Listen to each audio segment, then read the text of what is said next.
is not my fault. Oh my God. We have a brand new game. I was trying to contain myself. Oh my. Let's go option one, not safe. These are insane. And Brandon keep killing it.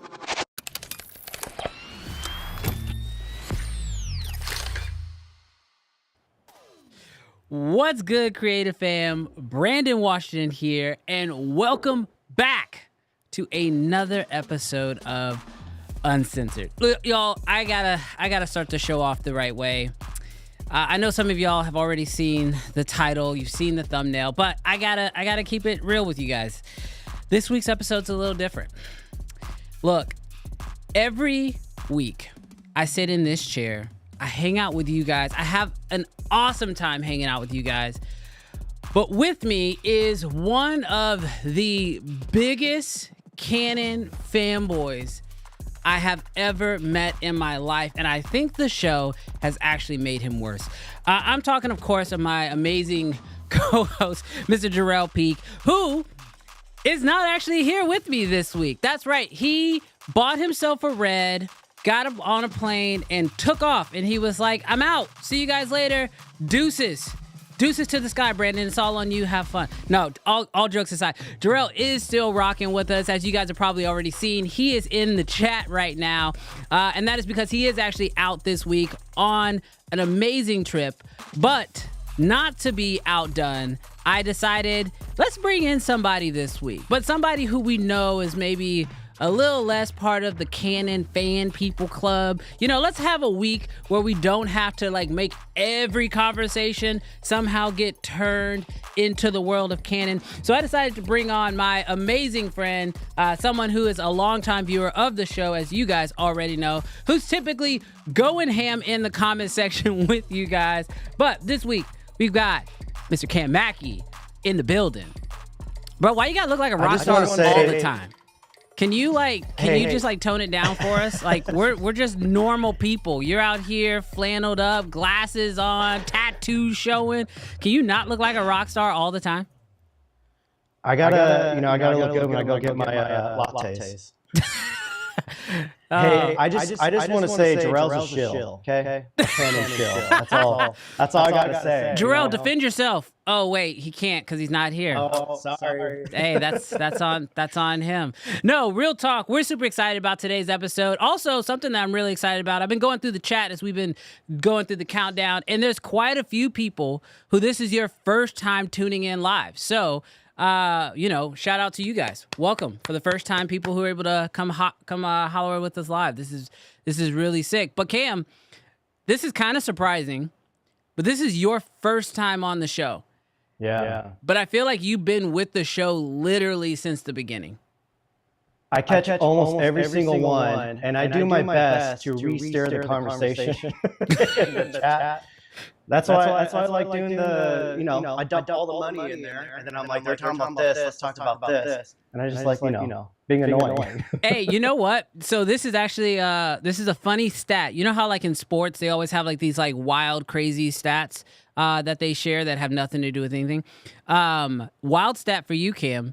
You are by far, I'm going to say by far, the highest financial supporter of the Uncensored show. Do we have a number? Should we? I don't think I want to put your business out like that. But no, dude, like through super chats, I think there was like 1 week where like you and Justin Porter went back and forth for a minute. And dude, my kids really appreciated that. They got so much extra stuff that week, so we appreciate it. Yeah. Well, I noticed on the new channel, every time I go to do a super chat, the option's not there. Oh, that's good to know. So I don't know if that's something with my account or the new account. Well, we definitely need to figure that out because I'm going to give you guys a quick little sneak peek of something I've been working on. Why is Jarrell calling me in the middle of the show? Oh my gosh. Jarrell, why are you calling me in the middle of the show? There's an echo on Cam. Uh-oh. Well, Jarrell calls me I'm gonna be honest with you. He's the only person I'd probably pick up the phone for at this moment. But he's saying there's a crazy echo on Cam, so let's do that. All right, I think that should fix it. And let me throw. Test. All right. Let's see. That should fix it. I think you should. Is it working out, guys? Is it working? Let us know. Check. Jarrell, let me know. We don't need Jarrell. You can't tell. We don't need you. He's just trying to insert himself. Oh. All right, let me hang up and then let me know. Oh my gosh, I gave him too much credit. Everyone's already putting in the chat. God saves the day. Get out of here, bro. Who was that really on the phone though? That wasn't Jarrell. Who was that? Was that Gerald? Who was that? That wasn't Jarrell. That was somebody else. That was somebody from Nikon. Yeah. That was the new Nikon shooter, Jarrell Peak, actually calling us. Because if you guys didn't see last week, Jarrell officially is a Nikon shooter now. So I said it on the show, therefore it is true. He picked up a Komodo X, and yeah, dude. Speaking of the Komodo X, Cam, I think that's when like you really started popping up on my radar. Like I had seen some of your content beforehand, but when the Komodo X came out, I remember when I made my video, I was like trying to go crazy with it, right? So I was also looking on YouTube to see, okay, who else has the Komodo X? Who else is going to drop content? And I think that's one of the first times you actually popped up on my radar was when you made your Komodo X video. And that was around the same time you made the jump to going full-time on YouTube, right? Yeah, pretty much. Yeah, I actually didn't do too much content on the Komodo X, but a lot on the Komodo. But that is interesting, yeah, because I just went full-time like a little bit, maybe a little over a year ago, and that was right around the same time.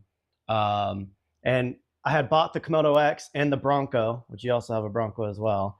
And I remember I was talking to Armando Fayetta, and I was like, bro, like I don't know if I'm gonna get work in like a few months. He's like, nah, dude, you got this. Just go. He's a horrible influence when it comes to money, but yeah. But I ended up selling the Komodo X like 6 or 7 months after that, purely because I had access to multiple of them because everybody like had that camera, and mine was just collecting dust. So yeah, sorry. Yeah, I feel like that's like one thing that gets really tough. Like when you're just starting out your journey, you want to own like the perfect camera for you. But then as you start like doing this more professionally, you start realizing like, oh, actually getting these cameras isn't that tough. Like whether you rent it from somebody else, share grid, or you actually go to like one of the big rental houses like Lens Rentals or Borrowed Lenses or something like that. Like you can actually get access to these cameras pretty easily. Yeah, and for commercial work, a lot of the times I would hire operators who owned the camera. Yeah. And so I inevitably I was like, I don't really need to own these nicer cameras. So I still own like the 4D because that's kind of like a niche camera where you know, it's kind of nice to have when we need it. But I mean, at this point, I own almost like everything. So let's go through your lineup. Let's go through your lineup because I know you're one of the people who I would say is like maybe a bit closer to me in the fact that like you're not like tied to any one particular brand. You kind of bounce around a lot, which is why I like appreciate your inputs on a lot of things. Cause like, you know, if you watch like the Sony fanboys talk about their Sonys, you got to watch it knowing there's a little bit of a bias in there and maybe a lack of knowledge of what other brands are also doing at the same time. But you have a lot of different cameras. So what all do you currently have right now? Yeah, since I'm not a Canon shill like Jarrell, you know, I kind of, I love playing with everything, but since going full time on YouTube, I found myself getting even more access to either loaners or just receiving things. And also I've been able to be in NDA meetings and see like prototypes and like engineers drawing up rough, you know, blueprints for cameras and have input. It's crazy. But so I don't know if they could see this, but Blackmagic hooked it up with the Pyxis. So this has been my latest obsession. Is that or is that on the top? Is that port keys or is that what monitor is that? Is that the port keys or is that the Blackmagic? This is port keys. I'm actually not sure if I'm supposed to be showing this, but oh well. So this is their new 7-inch monitor, and it has a whole new interface. So I've always loved port keys because they're just built like tanks. So on the cowboy shoots, I would get monitors just trashed. Yeah. But the gripe always was port keys UI was like horrendous. So this new one is supposed to have a whole, again, I'm not sure if I was supposed to show that, but oh well, it's in there now. I know what you're talking about, so I'm like, I don't know if you're supposed to show that. Yeah. Oops. Anyways. So it's all good. You're fine. Yeah. No one's watching. Yeah. Only 90 people, you know. Yeah. And the on the replay. It's all good. So what else are you shooting with? We're going to talk about OpenGate, but I have the Lumix S9, which I actually use a grip. I use this thing a lot purely because of the OpenGate. I have two S5 2Xs. I have a Sony FX3, A7R5, Nikon Z8. I also have a Z6 III on loan. The only camera that I'm like contemplating spending money on right now is possibly like a Raptor X. Because that's like the end all be all. Like if you have that, you really don't need anything else. I will say the one issue I think you may run into is obviously the Raptor X doesn't have OpenGate, which we know is kind of your bread and butter, and Anamorphic has basically become your entire lifestyle. But I will say the Raptor X, like I have it, I own it, I love it. It does change your perspective on every other camera. Because like outside of OpenGate, I really do feel like that camera has everything, but you're also talking about a $30,000 camera. So you're probably not going to want to trash it the same way I've seen you trash some of your other cameras. So you'll probably baby it a little bit more, but it is a phenomenal camera. Yeah, but it technically is, the vertical on it is only like a 1.1x crop for full frame. Yeah. And Red is pretty much the best when it comes to anamorphic support. Like they give you every option on the map. They do. So it kind of does OpenGate, kind of doesn't. It's kind of close. So, well, somebody asked this question earlier, and this is a question that I had because I saw this the other day. I think it was Tom who posted a behind-the-scenes clip of him using the FX3. I want to see if I can find that question. Somebody asked it in here. Dang it, where is it? But basically, the question that came up was mounting the anamorphic lens on your camera vertically in order to get a non-OpenGate camera to give you anamorphic support. And I had never seen this before. This was definitely outside of my expertise. I don't have a lot of expertise when it comes to anamorphic in general. But when I saw this, it really kind of confused me at first because like they were using an FX3, but they had it mounted vertically, but the shot was horizontal. And so I assumed it has something to do with getting that anamorphic support. So like, have you tried that? Have you experienced anything like that or even dived down that rabbit hole? Yeah, I've done it a bunch. A lot of the stuff I haven't posted because it was just me like messing around with it. But I have posted one things when I first got the prototype Katos, we went to that ghost town during NAB and I shot vertical. And it's great for, it's something I want to play with more since, vertical content is like the thing now. Yeah. It does give it, a more cinematic, everyone's just got triggered, cinematic look for reels. What's that? That word? Yeah. And it's amazing because again, it does give you an extra special look. There's two things people need to be aware of though. You can't, if you have PL mount, you can, I guess it's good to have this here. You can just mount the lens like that, but then all your flares will be vertical. So if you put the camera vertical and the lens horizontal, it keeps the horizontal flares. Got it.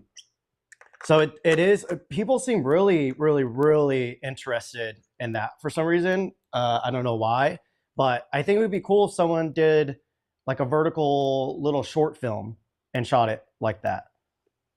So shoot the entire short film vertically, but then you'd also have those vertical anamorphic lenses. I guess that'd be the giveaway. Yeah, but I just think it would be cool because again, every time I've seen it, it makes vertical like there, it stands out. There's like a pop to it because you're not used to seeing separation like that on like, a vertical aspect.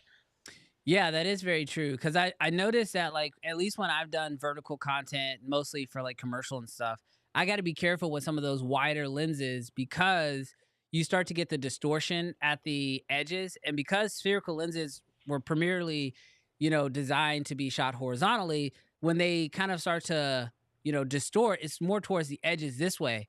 But once you go vertical, if you have somebody too close to frame, you start like distorting like the top of their head and like you start growing their forehead and stuff like that. Yeah. I would imagine, yeah, doing anamorphic would probably solve that because you're not having to deal with that distortion because you're just getting the squeeze aspect. Yeah. But then you're also getting all the distortion from the anamorphic itself, which that's where there's a lot of like people who are confused about anamorphic because one, the previous affordable brands, like Anamorphic's all about compromises.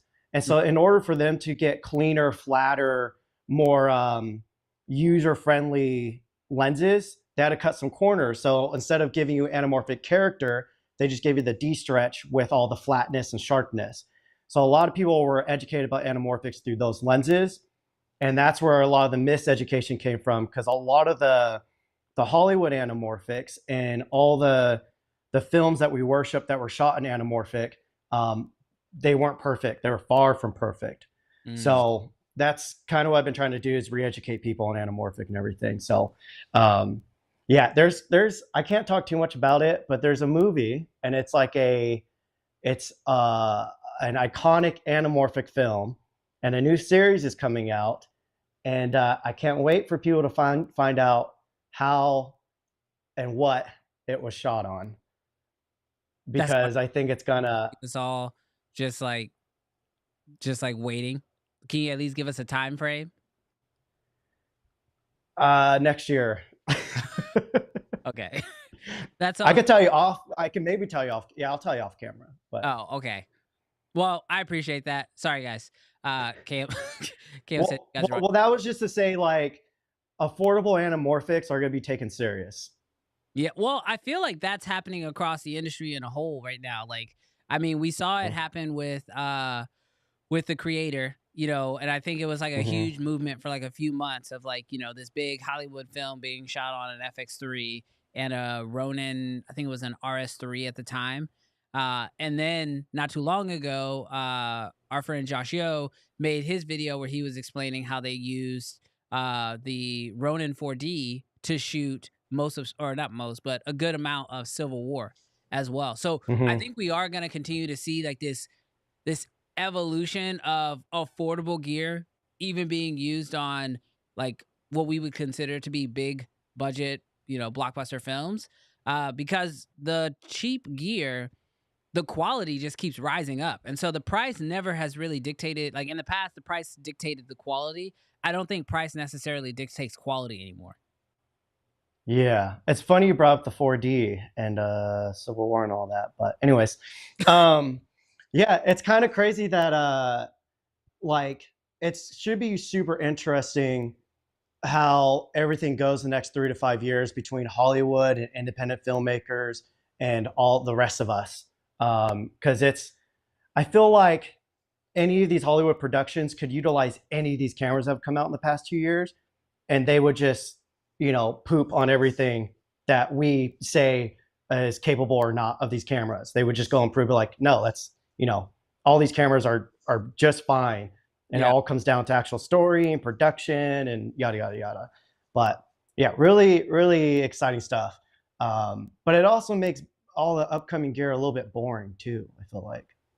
Yeah, I mean, I feel like it, like back in, let's say 2019, like I used to review a lot of cameras, and I would try to review every camera that would come out because each camera kind of had like a story, you know. It's like, oh, this camera's really good, but it overheats. How do you overcome that? Or like the original Pocket 4K was like, this camera is giving you the best image for, you know, sub $1,500 that you could possibly get, but the battery life is absolute trash and the file sizes are massive. And so it was like cameras used to have like quirks and things that made them unique and made them work for specific things. I feel like now gear has just gotten just like blanket good, and where like there's very little quirks here and there. But I feel like we are still getting those moments. Like, for example, I look at the Pyxis. I know you have it, and I know you want to talk more about it, but like with the Pyxis, this is something that we have been asking for from Blackmagic for a while. You know what I mean? Like I think pretty much everybody can attest that like the Pocket 4K and 6K for their price points were insane cameras for the value. And like they gave you images that I'm not going to say rival like Alexa quality, but there was still that sort of look to it where you got like really creamy colors and a certain look to it that kind of would put you close to that edge. Now that we've got a Pyxis that fixes the form factor issue, you said this is your new obsession. What about it has made it your new obsession? Well, the first, I was in like a toxic group of, you know how we all are. We're all trying to tell each other, you need to go buy this, go buy that, and look at this. It was one of those groups before, gear was such a big conversation on YouTube. And they all talked me into starting to get into video. And I got the Blackmagic Pocket Camera 4K. And that led me into like my filmmaking career blew up within a year from that. And some of my best images are still from that time because that camera, I wasn't reliant on autofocus. I had that fresh perspective where I was like, it's like, I need to capture the coolest images ever. And shooting it on Blackmagic RAW, it's the only thing that is close, that you can closely compare to Red RAW, and within an affordable budget. So a lot of those images back then are still my best work. So my issue with that is, though, that camera was shaped like a football. And on a lot of those shoots, I'm like in the snow, I'm in the mud, I'm dodging horses, I'm like hiking through Montana, like a bunch of crazy stuff. That camera could not hold up to those elements. All the ports on the side, it was just a mess. So this solves all of that. And now it feels like the image quality actually has a proper body. And I'm excited because it seems like a lot of people are finally starting to like, the image quality looks crazy off the Pyxis. I'm like, it's always looked that good. You guys just never really paid attention to it too much. So I'm really excited for what Blackmagic's doing. And I think it's going to put a lot of pressure on the other companies to, kind of try to give us stuff like this. So, yeah. Yeah. I don't want to say too much because I know of. I know you know stuff, so I'll let you off the hook. I mean, I feel like anytime Blackmagic makes a big move like this, it does shake the industry. I don't know if I can say this publicly, but like, I don't care at this point. When the FX3 first came out, and Sony sent me one before it was like officially released, and we were on a call, and they were like, going over the specs, like the NDA call. And one of the things they said was, this is basically our response to the Pocket. Now, granted, it was still like, $3,500 or $38.99 or whatever it was when it first came out. And I was just like, it's not really a response because it's, 3 times the price. But the size, the form factor, focusing on a cinema camera for, entry-level videographers, that I think was really telling, because now that the Pyxis has come out and like Blackmagic obviously listened to what everybody was asking for, which was like, hey, give us a Pocket, but put it in a easier to use form factor, something a little bit more usable. I can rig it. I can, it's more robust. And then even going as far as like at NAB, I know a lot of us who looked at it were like, this is really great, but like the screen being fixed on the side, it's kind of, extremely limiting. And then them coming out with their own monitor to sort of fix that issue without taking away your SDI port. It's like Blackmagic listens, they innovate, and then they move really quick. And I think that should push the rest of the industry to try to catch up. We won't say who's trying to catch up first, but we'll just say the rest of the industry is definitely trying to catch up. Yeah, it should be. Yeah, I won't go there. So the side screen, I mean, there's still, I love the Sony FX3. There's no open gate. There's not a whole lot of anamorphic support. Operating it like you can on Blackmagic's, like, their whole layout, their menu system. Oh yeah, it's a breeze. It's so intuitive. It's beautiful. So for me, the side screen, I do want to talk about this. So look at the Red Komodo X. No one's complaining about the screen on there. Why? It's because it's obviously in like an operating, operator's little screen, just so you can operate the camera. Right. Look at the Sony FX3. There is no screen on there. You got to use the dumb swivel out screen. And that's the reason I didn't keep the FX6. I bought the FX6 like 3 times now. Yeah. And every time, just like, I remember all my little gripes where I'm like, I just rather use the FX3 because I'm having to rig this out anyways. Mm-hmm. So that's all this is, people. This is not your little mirrorless camera flip out screen. This isn't made to, to shoot like this. This is purely to operate the camera. Blackmagic could have gave us half the screen size. They could have gave us a black and white screen. They kind of made it look like junk, but they gave us, a really good quality screen. So people hear hot takes and they just run off with it. Like, you guys have to start using stuff before you start screaming about some of this stuff. I do like, though, it is important that we speak up because, we did get that external monitor. And that basically makes this like a $3,000 like red, I feel like this is like a full frame Komodo X, but not global shutter. Not global shutter. I know. I'm like, maybe form factor, maybe. But yeah. The way you can use it. Yeah. There you go.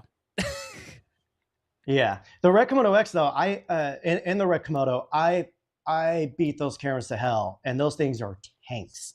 Yeah. I don't know if I would be as comfortable being as harsh with this. Like, there's multiple times where people are like, you're gonna put like a safety cable in there, you're gonna maybe bag it, or you're gonna, are you okay with that? I'm like, yeah, like, just let's run it. I trust the Komodo, like, just do it. Yeah. So this, I'd probably be a little bit more careful with it, just because who knows yet how robust it actually is. Well, I know a lot of people in the chat probably have some questions for you, so I want to definitely open up chat for you guys to ask your questions away. Definitely let people know. What's crazy, and I think Logan actually mentioned it here, this is the first time. I think this is the first Lumix shooter we've ever had on the show. So I'm going to ask you a question that I didn't really prep you for. But okay. I have a weird relationship with Lumix. It's no, if you are a fan of the show, you are very much aware of this. But I gotta know, aside from Open Gate, I know you shoot with the S5 II. I think you said you have 2 of those. And then obviously you love your S9 that you have rigged out. What is it? You gotta try to convince me. What is it about Lumix that puts it in a place where I should give it a shot, where people should give Lumix a real shot? I gotta know. I gotta ask the source. Well, you can't see it, but out my window, there's like 10 Lumix trucks, and each single one of them are filled with $1 million. So if I get one of those trucks. Sorry, I the way my street works, it's a back and they can't U-turn. I got it. Yeah. So, from talking to like Lumix engineers and all of their team members and stuff, the biggest thing that I find with all these companies is obviously it's engineers behind all the cameras. Mm-hmm. A lot of the companies obviously really rely on communicating with people like us, hearing back from people who invest into their systems, and the engineers, really have to hear them out. Sometimes the engineers, though, still just don't get it. I feel like Lumix team is, let's say, what's the word? Productive enough to where, they understand all of our wants and needs, and they try to do their best that they can with the resources they have. So I always ignored Lumix until I got deeper in Anamorphics. And when I started to throw all the Anamorphic stuff on there, like, they have Anamorphic IBIS, which is like no one even knew like we needed that. And once you try it, like, oh, I did need that. Yeah. The Open Gate's not just good for Anamorphic, it's amazing for like, this is why I think every camera should have Open Gates, because we're having to do vertical deliverables a lot. If you're working before, I left that, I still kind of take jobs here and there. But a lot of the times they were like, it was starting to become, oh, we only need vertical deliverables. And it's heartbreaking for me because I'm a filmmaker, like, I hate vertical. But having Open Gate, you're still able to shoot horizontal and vertical with your spherical glass and still get every deliverable that you can get. Um, on top of that, the way that you can operate the camera, not the menus. I'm not a fan of the menus. I'm not a fan of any camera's menus right now, except for Red and Blackmagic's.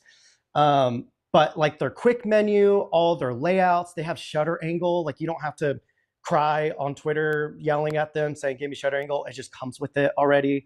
Hey, Sony, yeah. What's that? I said Sony gave him shutter angle eventually on the FX3. So yeah. And then that firmware get taken back away or something like that. We'll leave Sony. Something like that. I don't know. Yeah. I mean, I just love screaming about this myself because I think every company, again, if they're focusing so much on video, then freaking give us the dang video features. Give us shutter angle. Give us a whole separate menu that actual filmmakers can utilize. Give us the open gate. Give us all the actual support. Let us do full HDMI readout. Like that's 9. Yeah, it's micro HDMI, which I hate. But you can still output the whole OS on your external external monitor and still have it on the internal monitor as well. Like little things like that. They just they do all that from the get-go. So that's why I love Lumix cameras. But when it comes to like important jobs and everything, I'll still use my Sony FX3 if I don't have to shoot an anamorphic, just because it's full frame. Like the open gate on the Lumix cameras only do 420. The Sonys do 422. They're still great cameras. I still use them. They're my workhorses. And my Nikon Z8 as well, I use a lot too. So, but when it comes to all the anamorphic stuff and just like content creation, I just, I literally have been using the S9 like a lot, which I find funny because everybody hates on it. And I'm over here just like, it's the most convenient when convenient matches quality and price, I guess. Yeah. How much is the S9? It's like 14, I think, something like that. Okay, that's not bad. Speaking of price, and by the way, I want to let you know that the chat is here with you. Lumix game is definitely gang. They are rocking with you. But oh wow, leave Terrell out. He definitely called you a shill. Yeah, and you set yourself up. I mean, you got the trucks parked out front. It just is what it is, bro. Yeah, he's just mad because Canon doesn't work with anybody, and he's trying to get them hookups. All right, so I do have another question for you, but I do want to hop into the comments because I know people had some questions for you. So I'll go ahead and read this one off from Joe, and then it says, Cam, as an indigenous filmmaker, do you have plans to highlight your community through your beautiful art in the near future? What's up, Joe? A lot of stuff in the works, Joe. I'm sure, as you know, it can be sometimes hard to plan things. So I'm trying my best, but there's several things I have in the works. I believe Joe's in Canada. We spoke before, I think, or in Alaska, one of those.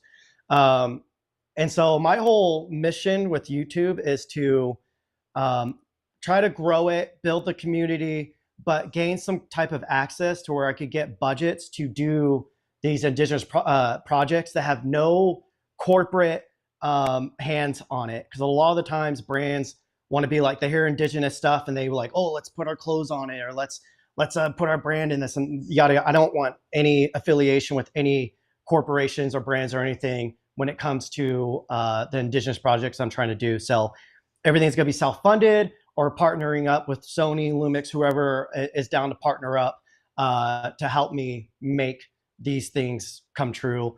I have some plans where I want to be able to work with indigenous youth and team up with one of these companies to get cameras to them. Yeah, a lot of different things. And this is why YouTube's so powerful, is it gives us the ability to be ourselves, to fund our own passion projects, to build community. Yeah, super exciting stuff. Thanks for the question, Joe. Yeah, I know when you told me you were working on some of those projects, I was like, I love that you're highlighting that community, because I learned a lot just from even just what you post over on Instagram. Now, here's another question for you. It's a little different. It's more of an anamorphic style, but it says, if you could only pick up one anamorphic lens, in this case for the Red Komodo X, what would it be? And I'll kind of like, we'll answer that question for the Red Komodo X, but I know out of pretty much all the creators that I personally know, you have probably shot with more anamorphic lenses maybe close to Josh Yo, because I mean, he's obviously shot with a lot of different stuff too. But if you could only pick one anamorphic lens, and we're gonna go pick the lens, including the focal length, what would it be and why? Well, the Komodo X has a 1.3x crop. So it's really, really, really close to a true Super 35 film format. And it has great anamorphic support. So pretty much any lens you'll be good with. But what I would recommend, if you're someone that shoots more narrative and you care more about, the actors and the storytelling, I would do like a Remus 50 millimeter. That's a 1.5x anamorphic, or there's 65. You could also do like a DZO Pavo anamorphic. But at that price range, I would just go with the Atlas Mercury. Those are pretty much still, the Mercuries are the best 1.5x anamorphics out there. They have the best sharpness. They have the best flares. They have the best distortion out into the edges. But granted, they are like $7,000 or $8,000 a pop. So if you did that, I would maybe do the 45 millimeter. That with the Komodo X, it was like kind of like my bread and butter for anytime I've used that setup. But when it comes to affordable option, again, if you're going to pay over $5,000, just go with the Mercury. If you're trying to stay below 5, I would honestly go with the Blazar Remus B set, like any of those lenses, depending on what you're shooting. Good. Now, here's another question that has to do with the Pyxis. So this question comes to you, Cam. It says, have you gotten into any trouble getting the Pyxis to balance on the RS3 or RS4 Pro with heavy prime lenses? I personally figured that the new body style of the Pyxis would make it better for balancing, because I know the original was kind of tough because it was that football shape. But what's it been like with the new Pyxis? I haven't tried it yet. Next week, I will be trying it either with that combo or with the Ronin 2. I'm teaming up with Tilta for something cool. So the thing with the RS4 Pro is, while it does have pretty strong motors for its size and price, you can balance it and it will work. But when you start pushing it, that's when you're going to start seeing that it doesn't work. So if you have a lighter lens on it like this, I think you could probably get by. But going back to like an Atlas Mercury or anything that's a little bit more of like you have to, a size to where you have to put a matte box on it. Again, if you're just walking with it, I think you should be fine. But once you start pushing it, car mounts, anything like that, it probably won't work, and you probably would need like a Ronin 2. So again, smaller, lighter lenses like this. I don't know if they can see it.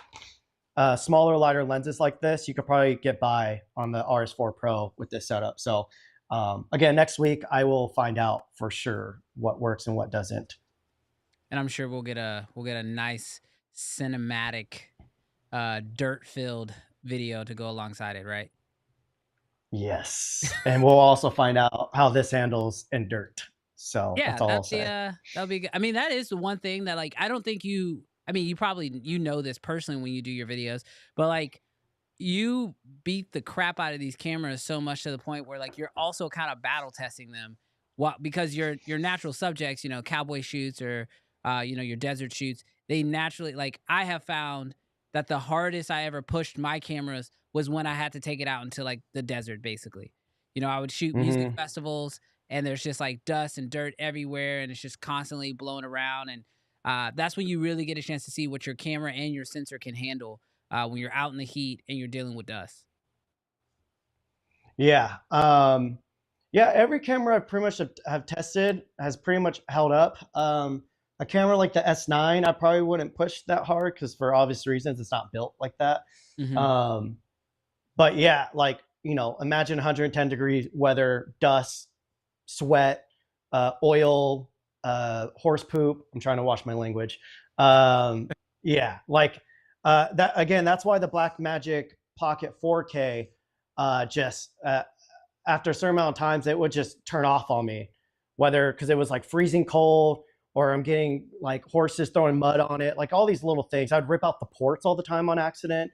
So this is, I'm super happy that this is finally here, because again, the image quality that Blackmagic gives us.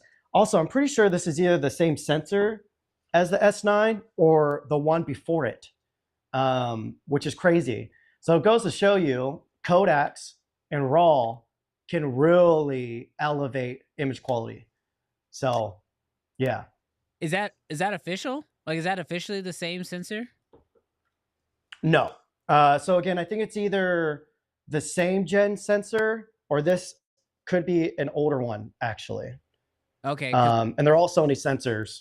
Well, I mean, yeah, we know that Sony makes a majority of the industry sensors, but I was wondering, because from what I understood, and you can tell me if I'm wrong here, the Pyxis shares the same sensor as the cinema camera, the 6K Blackmagic 6K cinema camera, but they've tweaked it to make the color and to make the image actually better. And so it's not exactly, you can't just buy a 6K cinema camera and then just be like, yeah, I'm basically running with a Pyxis sensor, because it is technically the same sensor, but they have tweaked it to make it actually better coming out of the Pyxis. Is that right? Yeah, so from my understanding, when these companies buy sensors, they can put in request for specific tweaks to be made to the sensors. But when it comes to like Sony, if they want to, they can gatekeep features, and they could sell sensors at different price points to different companies. So I don't know how much I'm allowed to, go deep into it. Yeah. No brand has told me about any of this. I'm not under NDA for any of this, but it's a lot of like insider talk to where I don't want to disclose too much. But yeah, this is, and I think you could kind of assume if a sensor has really bad readout speeds, it's most likely an old sensor. So Blackmagic also fixes that though in post. In DaVinci, if you go into image stabilization, you click the gyro and you zero it out. You might have to go to like 0.1%. It kills the rolling shutter. It's crazy. So and that's been the number one issue. Like, so, I mean, I'm working on getting a Pyxis so I can actually test it out myself. And that's been the biggest issue that I've seen. It's been the readout is really slow. And you're getting a lot of that warping happening, but you're saying you can fix that in software? Yes. And so I tested it and I never posted it, but I was, doing one of those obnoxious, pointless, dumb rolling shutter tests everybody does when they just do this, when that doesn't actually, portray to real life usage at all. But anyways, I did one of those and I tested it and it neutralized the rolling shutter. So, but again, as I was just saying, I need to test it more on like real test people. And then try that feature and see if it still works. Because obviously this is one access, but all the other access and getting more warpy rolling shutter is a different thing. So I'm going to test all that here soon. Yeah, I would love for you to test it out. I'm assuming that click that you're talking about that you do in DaVinci Resolve, that setting that you turn on, I'm assuming that only works with RAW, right? Yeah, and with Blackmagic cameras. Okay. All right. Yeah, definitely. I'm personally interested in that because obviously I've kind of like, and this will happen if you do end up picking up the Raptor X, I've kind of like broken my brain when it comes to that because I'm almost always shooting on a global shutter sensor. And so I pick that stuff up in a second and it drives me absolutely crazy. So yeah, I would love to see if that's possible and how they're actually doing that, because that's really interesting to me that you could fix that in post. I have a hot take though. I feel like most people who keep trying not to curse, I apologize, people, who cry about rolling shutter actually don't even have to worry about it. We hear so many people say like, oh, but it has rolling shutter. I'm like, you're shooting like corporate interviews. Like, you don't have to worry about rolling shutter. If you're shooting any high-paced stuff or handheld stuff, you're the people that need to start worrying about rolling shutter. I think most people don't even, see it. When it comes to anamorphics, rolling shutter gets quadrupled. And so when I did my the Kato release video, I shot that all on the S9, and I knew there was going to be bad rolling shutter, but we still went and just did crazy stuff. Right. So the people who, there were a good amount of people that did notice it, but most people did not notice it. Normal people, where I don't know about you guys, but when I'm getting hired to do something or I'm trying to create something, I'm not doing it for us. I'm doing it because it's for a brand trying to sell it to normal people, or it's a story that normal people are going to watch. They don't see stuff like that. So some people might be like, oh, I feel dizzy after that take for some reason.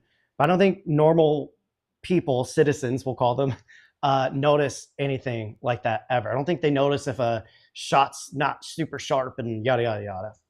Yeah, I We'll find say that for another. yeah, I mean, we can touch on it a little bit because I feel like I've always said that like when I show up on set and I'm DPing a project, like the number one thing I'm trying to do is eliminate distractions, right? And so I do Mhm. want to make sure that like somebody can focus on the story and focus on the what's being told, and whether that's the delivery from the talent or the doc that we're shooting or whatever it is.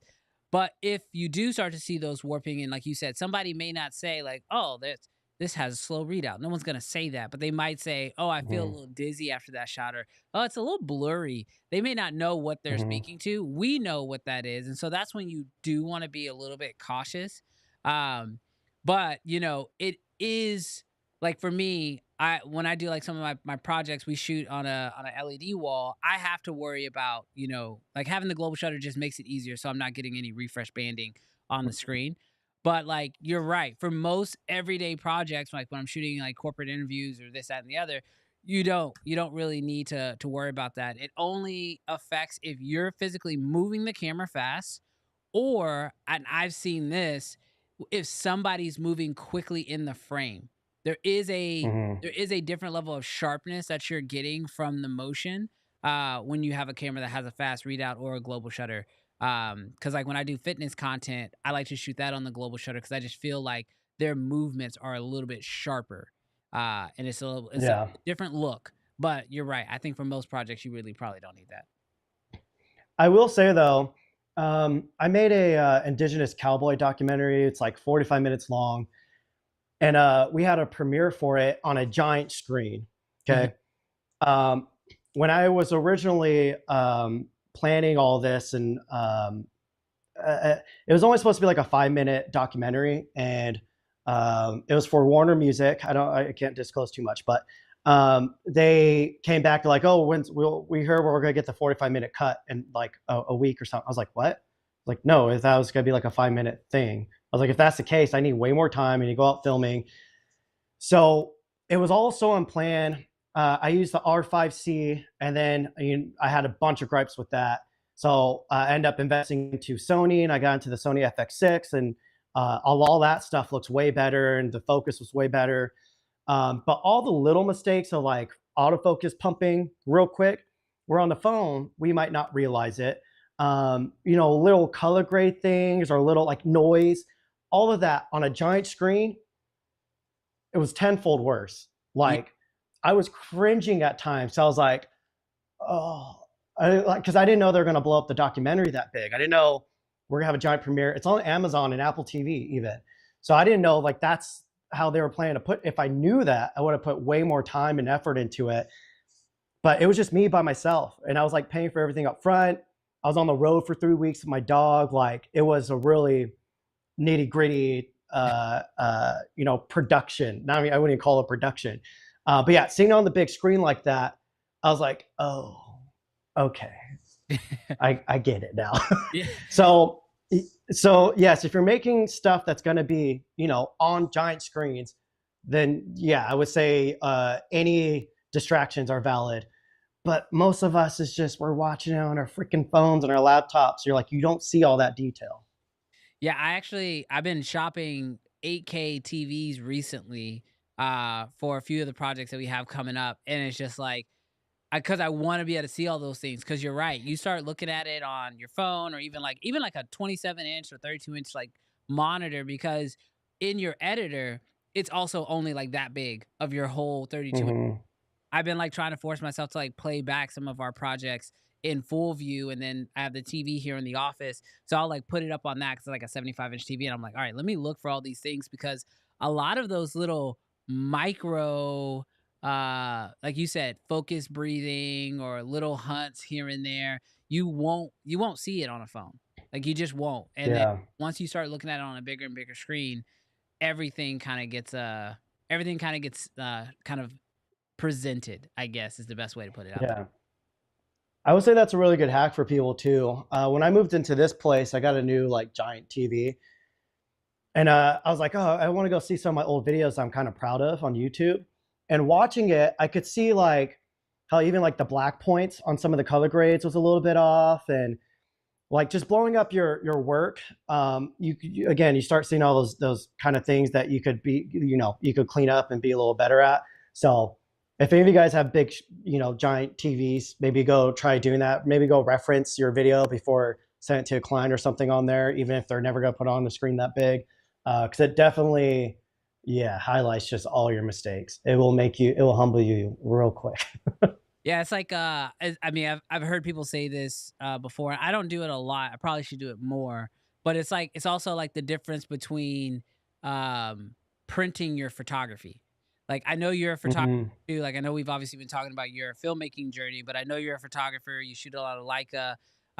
Personally, I actually shared some of your images that you just gonna walk away in the middle of the shot. All right.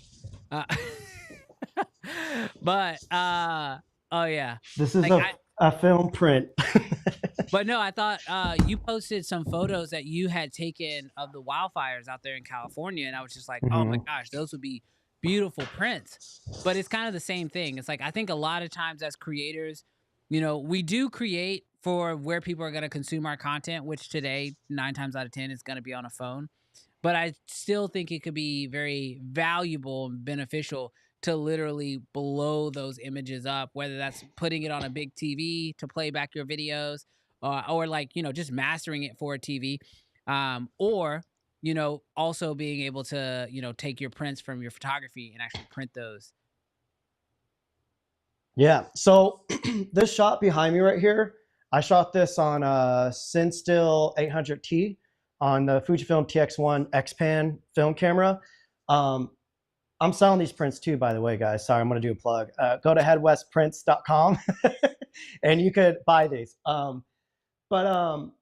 Yeah, when we blew this print up, you see all that 800T grain. So once I saw that, I was like, I should have shot at like Portrait 400 or 160 instead of this super grainy stuff.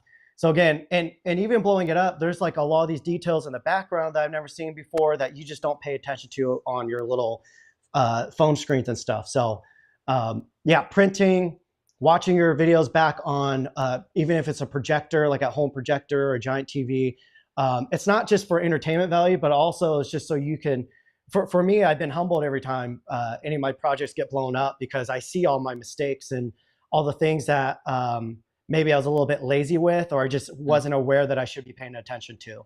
And I think it just kind of helps refine, even if I don't plan on blowing it up in the future, just helps me refine my process. So.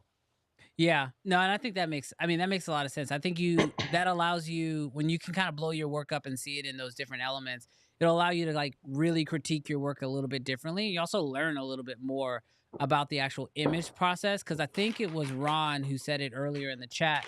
But like when it comes to most of these cameras, whether that's video or photo, the image processing and that like color pipeline is so important that it could like drastically change the entire like outlook on your image whatsoever. Like you think you're going one way and then you're going through the color process and you realize, oh, just being in the wrong color space can change the way the entire image is perceived too. Yeah. And one last note on the TV. When you watch your videos back on the TV and then you go and watch like an HBO show or something like that, you realize of like, oh, my stuff looks nothing like, an actual delivered streaming project looks like. So that will, it's all about like when it comes to music production, the way you mix and you can even write as you listen to a song that you really like and you try to mimic it and mimic the textures and the mixing and the mastering and yeah. Anyways, we can move on. No, I think that's actually really important. I saw I think it was Kazi he'll like bring in he'll like color one of his shots, and then he'll go grab another, like a still from another movie, and bring it in and just literally look at how the waveforms are just drastically different. And it's just I learned that. I stole that from him too. yeah. I even do that with lighting too, though. Like I'll go to Shop Deck. There's a book called Great Artist Still, amazing book, and it'll kind of give you it will give you the, you'll allow yourself to still from other artists, but learn to utilize it in your own craft and or form. is that great? What's the name of that? Is that book called Steal Like an Artist, or is it Great Artist Still? Because I don't think I've heard of that one. You were talking about the same one, whichever title. The little square book. Okay, yeah. Still Artist. I got it like right here, so that's why I was like, oh, I need to go get whichever one you're talking about too. I like those. It's Great Artist Still. Nah, Steal Like an Artist, bro. It's right there. Oh, is that? Oh, I don't know. Anyways, y'all know what we're talking about. I'll get it. I have it over here too. Get your book. I'll get my book. We'll let the people decide. There's also wait, if we're speaking about books, sorry, you got my ADHD in full effect right now. This is a book I highly, highly, highly recommend. My First Movie. So this goes and they go and like interview a bunch of directors, and they go and like talk about their first film. So the first one are the Coen brothers talking about Blood Simple, and you read it and you're like, oh, they sound just like me. Like my inner dialogue is exactly what they're just talking about, and it's really comforting to know that some of the world's best directors have the same mindset and everything. So get Artist Still, whatever it's called, and this My First Movie. Brandon, put your affiliate links. Oh, there you go. Here, it's called Steal Like an Artist. I don't know what book he's been representing, but this is a great book too. It's really short. I'm dyslexic and I'm ADHD, and so most of the book is pictures, which is fantastic. Makes my life super easy. See, I got the great version, but anyways. Oh, is that what it was? Yeah, that's what it was. I gotta upgrade. Yeah. I gotta upgrade. Yeah. Great Artist. So your book is like an extra like 2 inches higher, so it just says like Great Artist. Yeah, and it's a hardcover too. Yeah. Oh, okay. Yeah, I'm cheap. Sorry. Yeah. You're lucky. It's only reason why I got the physical was because it had pictures. Yeah, I really wish that writer would write more stuff. He hasn't written anything much since then. He got bank off those books. I think he's like, I'm gonna go chill somewhere. Yeah. Well, I will say, oh, look at that. Jarrell just what did Jarrell say? There are 200 in the chat. So yeah, damn, everyone better hit that thumbs up button. But we got 39 thumbs up and 200 people rocking with us. So yeah, if you guys are enjoying this, do me a favor, hit that thumbs up button. Also, thumbs up for Jarrell because he's not here this week, but I'm sure he's coming back next week with a vengeance. And then shout out to you, Preston, ADHD gang, of course. Yeah. I think it actually helps us as creators to have a little bit of ADHD. Oh, for sure. But I definitely think that's the way. Hey, can someone test out the super chat? Like donate $5, something like that. See if it works, because every time I go to do it on this channel, I don't see the option. So I don't know if it's my channel or this channel. But someone test it out. I'm just trying to get Brandon some money. Well, I got something planned for next week if we do get that set up. I've been playing around with lighting here in the office, and I got these stream decks here, and so I've been playing around with some different lighting effects. But yeah, no, it's I'm really, really pumped about this. Yeah, if you guys haven't, definitely not only hit the like button, hit the subscribe button. Shout out to you, Ron. Appreciate that. Now, Cam, you are obviously I'm gonna say this. This might not be true, but I'm gonna say it. I'm gonna claim it. You are the king of open gate on YouTube. There, I said it. It's been said. Fuji recently just came out with the XM5, which is a 6K open gate shooting camera for just $799, and obviously it allows you to have interchangeable lenses, which I think is probably one of the most interesting things about it, because Fuji's pretty good about having their fixed lenses with like the X100 series. So do you think this is the new starter anamorphic camera? What are your thoughts? No, So I think it's a great option, especially for the price. The price is insane.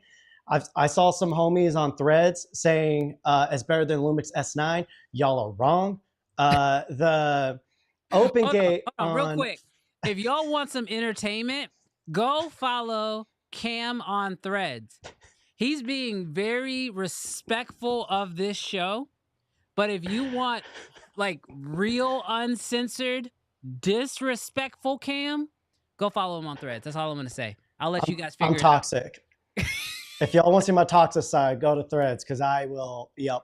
I feel like you get mad first and then you open up Threads. Like there's like an internal switch. You're like, I'm a little upset. Let's open up Threads now. Like you won't open it up if you're having a good day, but if you're having a bad day, that's the day you open up Threads. It's like a mood ring. It's like directly attached to how you're feeling. Well, see, Kofi and I talk about this. So since Kofi and I feel like all the top dogs that have come before us, we now get just the flood of haters who group us in and think we're like, you know, the same people. And so I knew my channel was starting to do well because the hate just like tenfold. And I'm one of you guys. And so I will swing back. I will take knives out. I'm not punching down. I'm swinging directly at you. So bro, I don't think a lot of haymakers. It's different. It's different. What's funny is I don't think a lot of the haters are used to being clapped back. You know, I don't think they're used to getting responded to. And I love it. I'm toxic. You know, I got ADHD. If you give me a dopamine dump and I don't have to work, I will unload on you poetically. My favorite is when you make a whole edit for somebody. I think that's when I call you. I'm like, damn, calm down. It's not that serious. What's his name? Josh. I forget his name. But when the whole Lumix S9 debacle was going down, he was a really good homie, and he said, "Cam, just shut up." I was like, that's the best advice I've received ever. Yeah. But okay, good so advice. back to the Fuji XM5.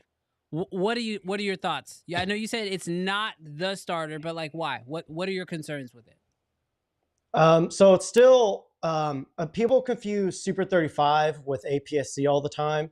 So the open gate on it is APS-C open gate. It's not Super 35. So the crop on it, it's smaller than an actual true film Super 35, which is fine. You know, but when it comes to anamorphics, if you're shooting on full frame anamorphics, you're losing a lot of the anamorphic juice on there. So you'll get cleaner results, but you're not going to get the full, like, you know, gist of the anamorphic look. Yeah. So for me, the S9 is still like the best starter camera. And if you have a couple $100 more that you could spend, you might as well just get the S5.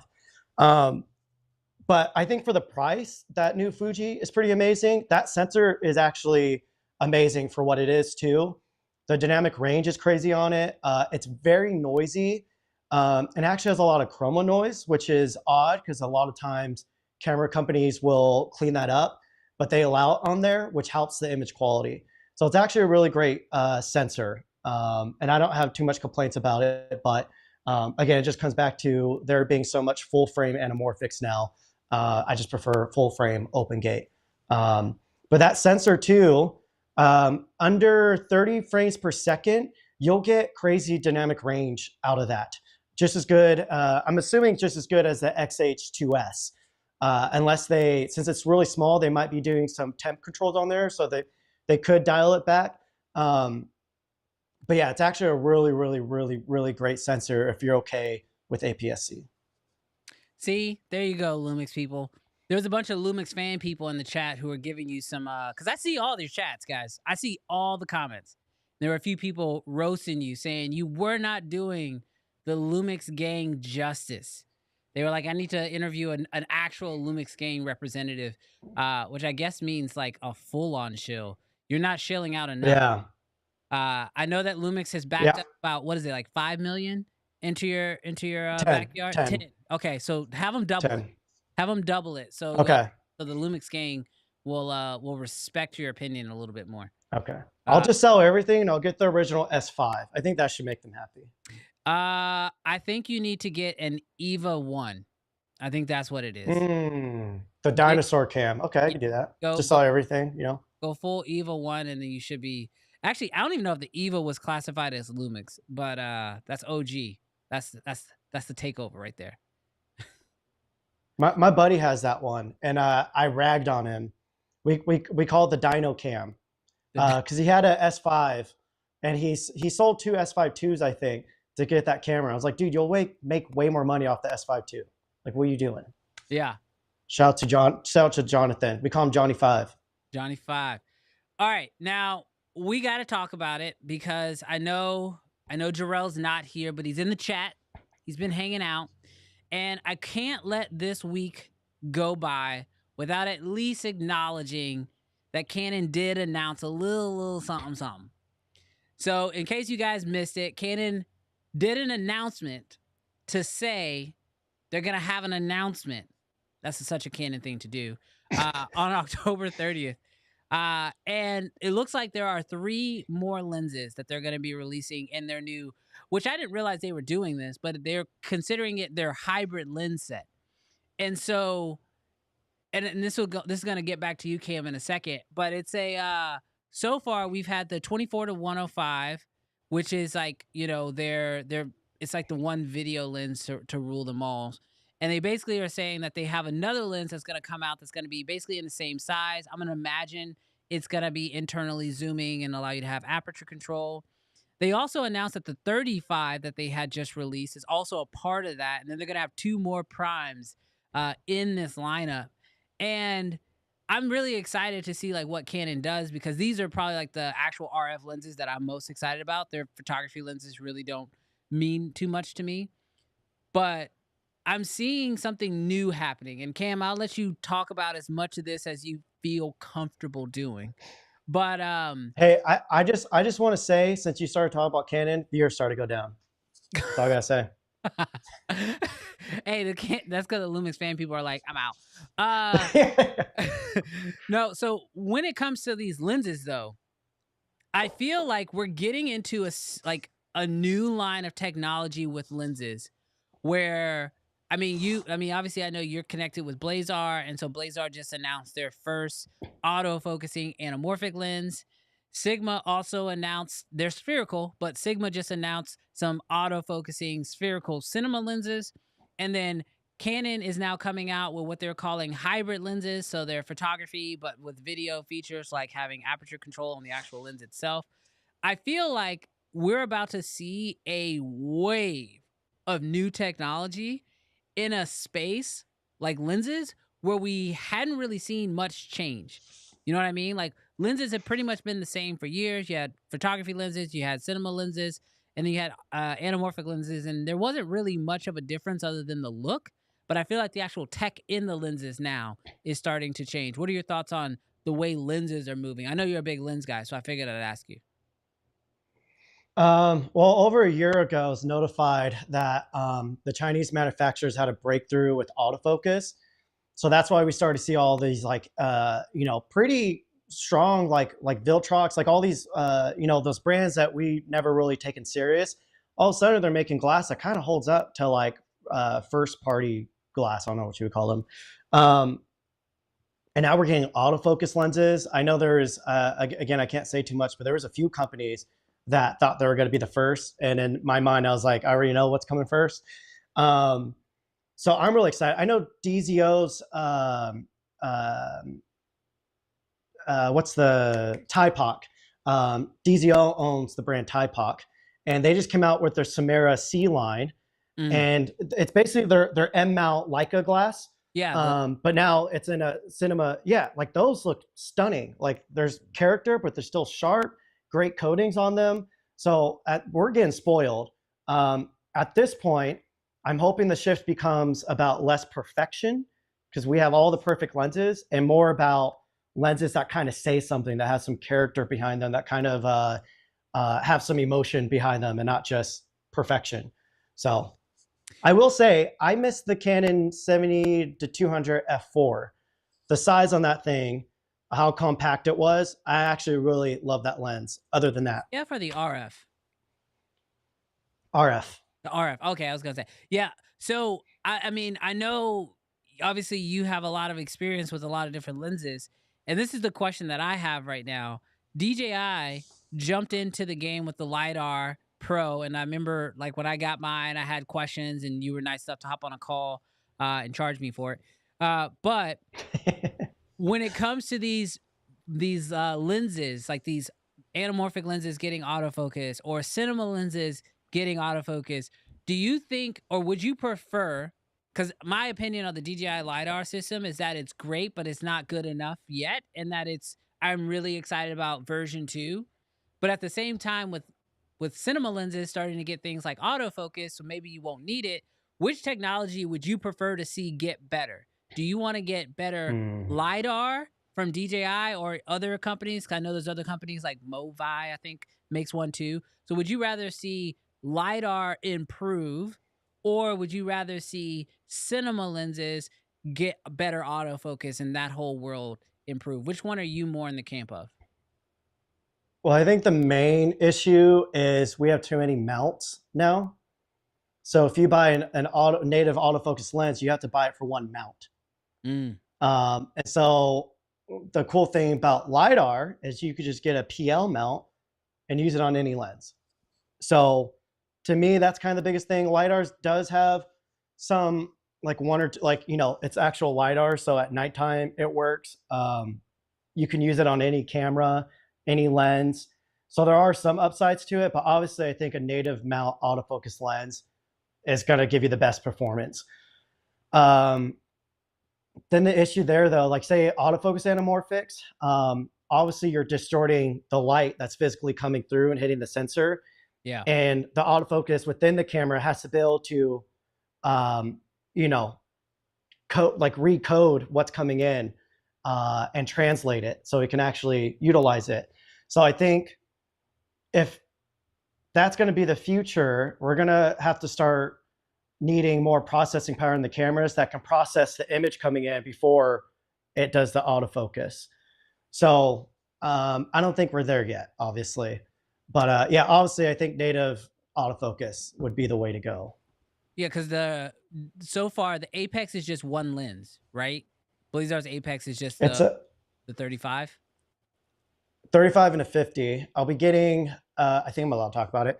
I'll be getting the 50 in a few days now, I think. Okay. And so I'll be able to start testing it. It's E-mount. I think there's also an L-mount version coming out, but it's 1.33x. So we'll see how the autofocus, if it can even handle that, we'll find out. But I have put in some requests to a couple of companies for some lenses to be made. And we'll see what happens. Bro, you're just a giant tease the whole show. Just a giant tease the whole time through. All right. I just don't want to. I don't want to get sued. You're like, I'm under too many NDAs. I can't keep track. Yeah. All right. So let's give. I'm gonna get ready to hop into the comment section. So if you guys have questions for Cam, I need you guys to do me a huge favor. Put a little Q, a little hyphen, and then put in your questions. Cause I'm gonna take Cam through a rapid fire list of questions. Your audio good? I see you messing with your mic. Yeah. I'm gonna go change out my headphones because these ones are dying. Okay, got you. So while he does that, chat, do me a huge favor. I'm gonna have you guys go ahead and figure out what questions you guys want to ask Cam, and these are gonna be open-ended questions. You can ask him about anything. As we've talked about before, I know Lumix Gang is in the building. We hear you. We see you in the chat. You're very loud today. But Lumix Gang is in the chat. Definitely put in your questions for him. It could be Lumix based, but as we know right now, he has the Pyxis. He has Nikon Z8 right now. Obviously, he has his Lumix S9 and S5 IIs. So go ahead and throw in your questions in the chat right now, so we can go ahead and get those answered. I will be trying to vet these questions. So I'm gonna go ahead and bring you back up, Cam. I hope you're ready. If you're ready, there you go. Oh Yep. Lord, here he is. The man, the myth himself. Cam, can you hear me? I don't know if Cam can hear me yet. Okay, there he is. First question. Yeah, I can hear you. Yeah. Coming in from Mr. Brady Bassett. Why does Cam paint his nails? Were you influenced, Cam? I was influenced by, you know, one of my special friends, Brady Bassett. But I actually, you can see, it's a clear coat, you know. Bronco owners, we all got to do it. I don't know about all that.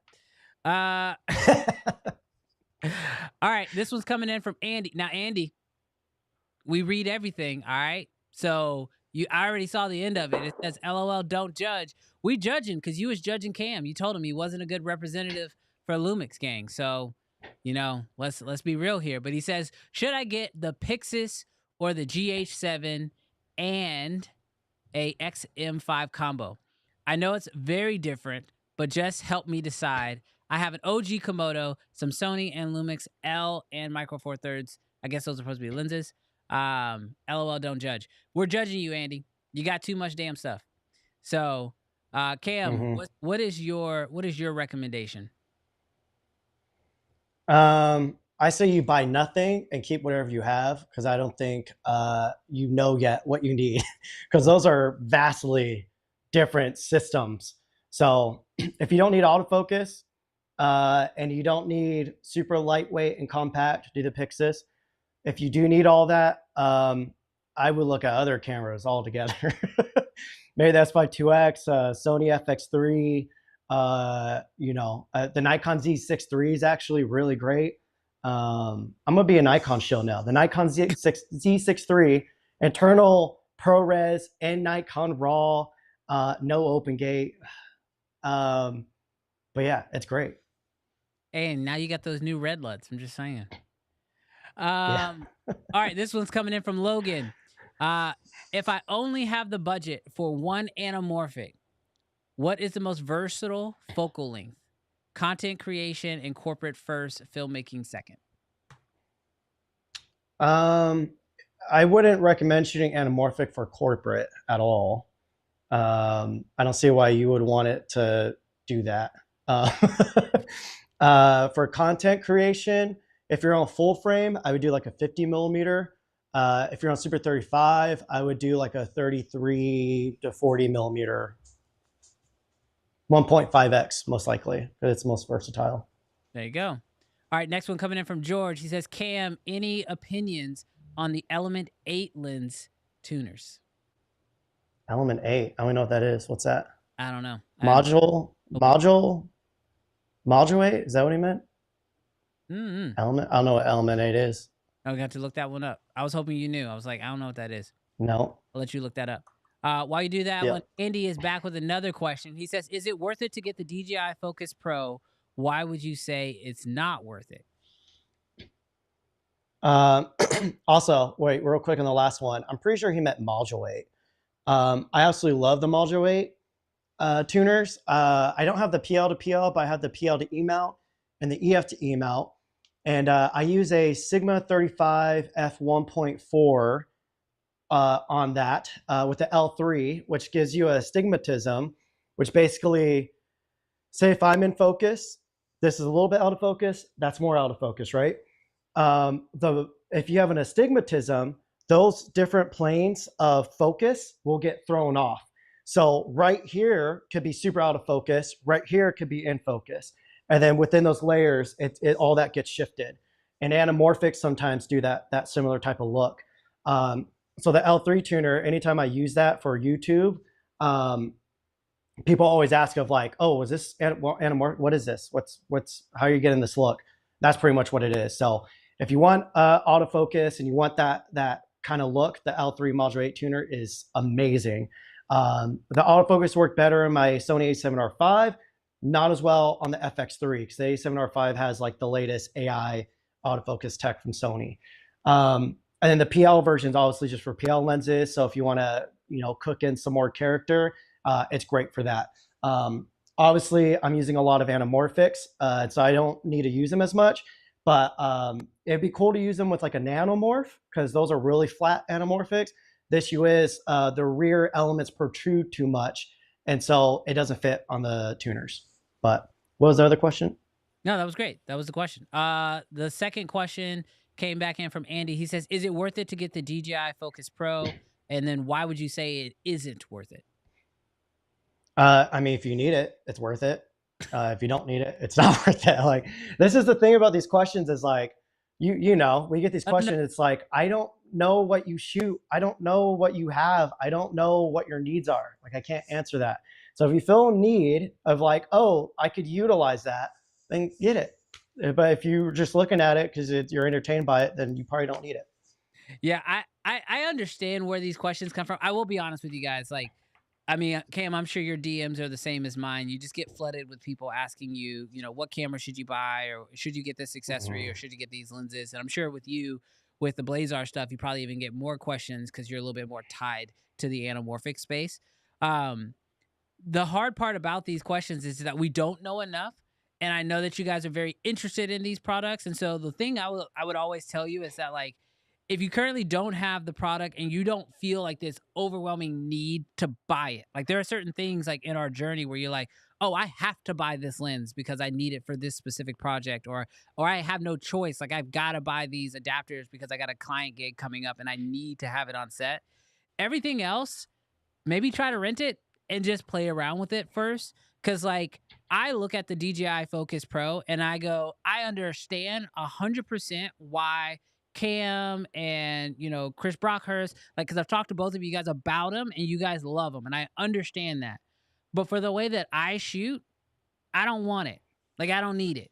Like, I would rather just bring out a first AC for those projects and just have a person on it versus LiDAR. You know what I mean? So it's like, sometimes you need to get it and try it for yourself to determine if it's going to work for you, because most of the products I think that are coming out today are very workflow oriented than they are like quality entry. Like, if that makes sense. Like, it's not going to change the quality of your work. It's just going to change the workflow of your work. And you got to find out, is that a workflow that you want?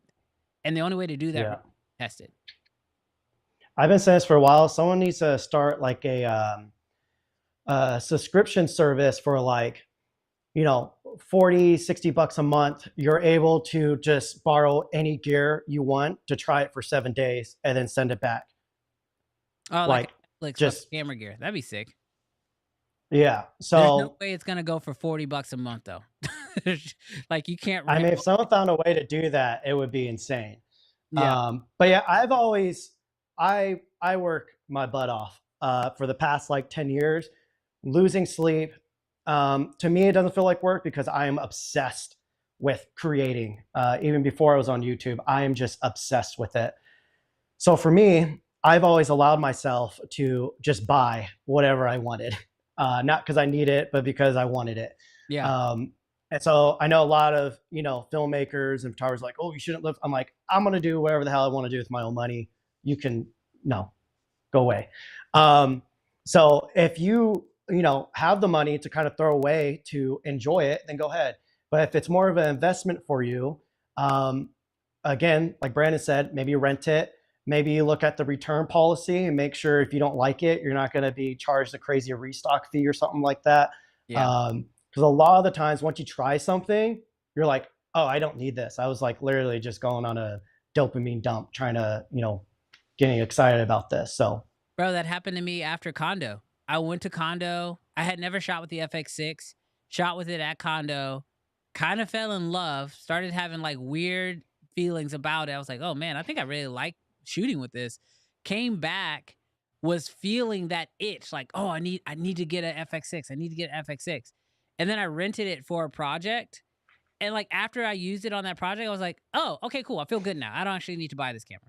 Like, I'll rent it again if I need it, but like, I don't feel like I need to buy it. And like, sometimes that's all you need. Sometimes you just need to get it out of your system and just, you know, rent it, use it, you know, borrow it from a friend. I always, depending on what city you're in, I use ShareGrid. It's like a website you can go. You can actually put your own gear on there to rent, but other filmmakers do the same thing. And most of the time you can rent it for like literally as short as a day. You don't have to do like a 4-day minimum like with Lens Rentals and all these other companies, which means you can get it for much cheaper. and you can just hop on ShareGrid, rent it from somebody for the day, get that fix, and then you can kind of determine, okay, yeah, this is something I want to buy, or oh, I'll just wait till I need to rent it again. So that's the way I've handled it. Yeah, I actually love ShareGrid.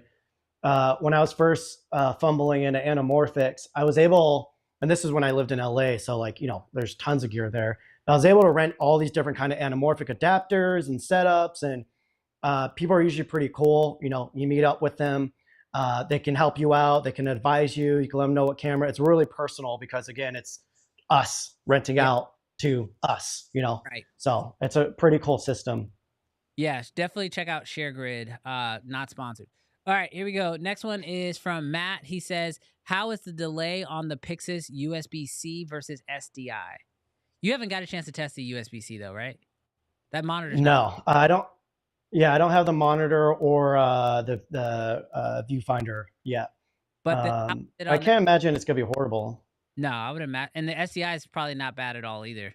I mean, SDI is pretty. No, it's way. Yeah, the SDI is way better than the HDMI readout was on the same camera 6K. Okay, cool. All right, here's another one from Tristan. He says, will Sure make an anamorphic lens with 1.8 or 2x squeeze?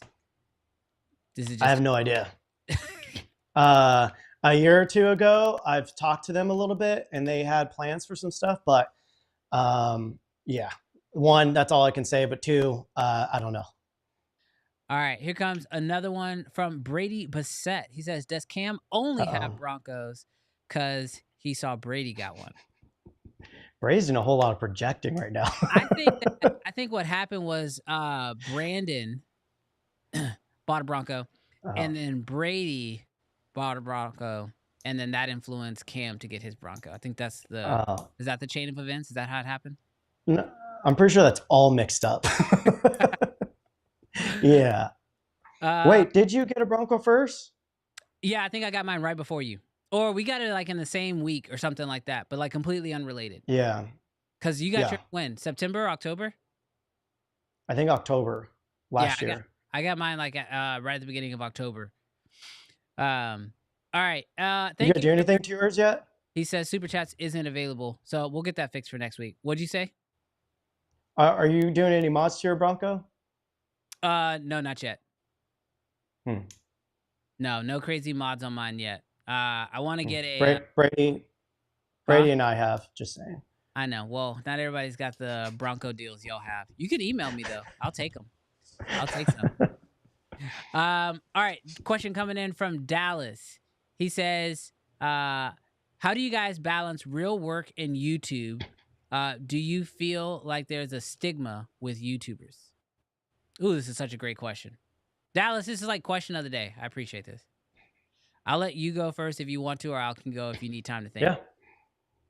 Yeah. Since going full-time on YouTube, I'm way more passionate about YouTube. And so I still take on work if I think it might be fun. But even the ones where, I was really grateful to get, and it was like right up my alley, I still found myself wanting to produce YouTube content. So that was a sign for me of like, I think I need to check out for a little bit and not take on any jobs, unless obviously it's a crazy thing.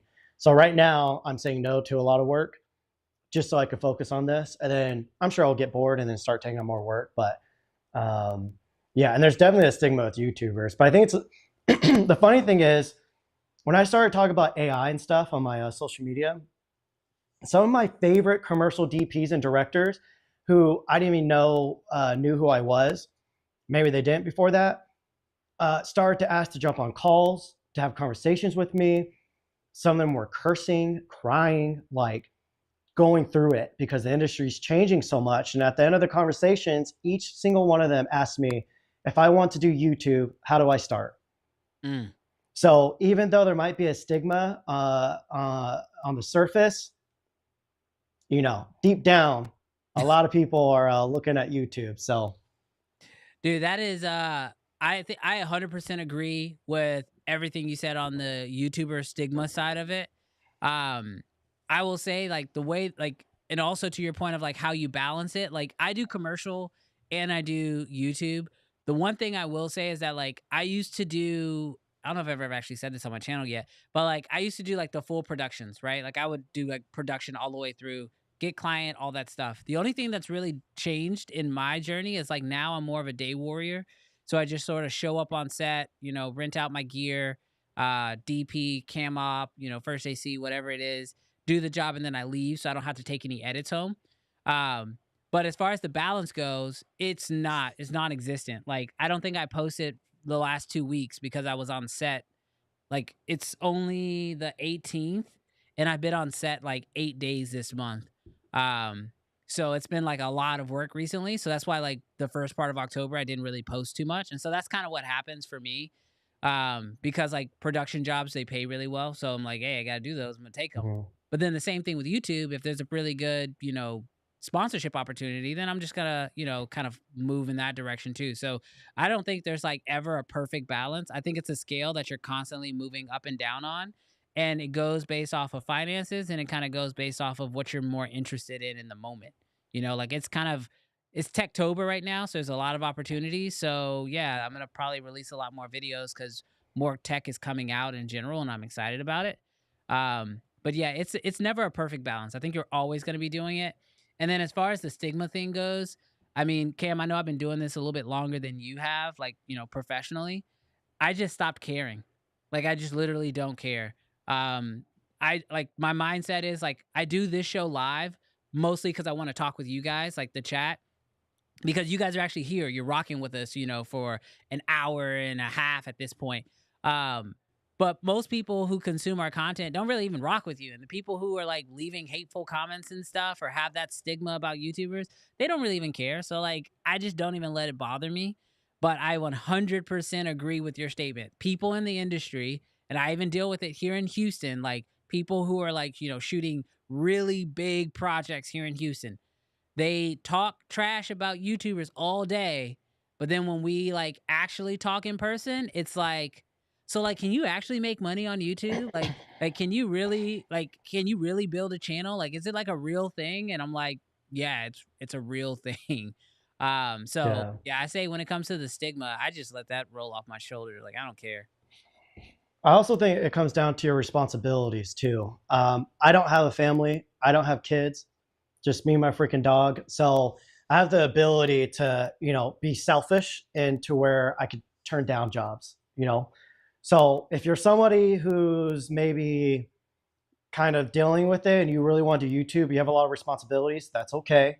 Take care of responsibilities, but you got to lose some sleep if you're trying to do this, if you're trying to do both. So that's totally okay. And then, yeah, with the stigma too, on top of that, you got to learn to ignore the negativity.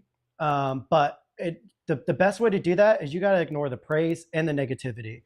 Because if you learn, just how Brandon said, to just not care, just focus on yourself and do whatever brings you gratitude and keeping you content, then you know, you just have to ignore everything, the good and the bad. So I don't know. Hopefully that helps some people that are trying to get into this. But you can still be toxic like me up in Threads, and you know. Yeah, go to Threads. Like if you're angry, just go to Threads. It's a whole different platform, and they're ready for it. And just as I said, I don't care. I don't care what people think about me. So I will talk that smack on Threads.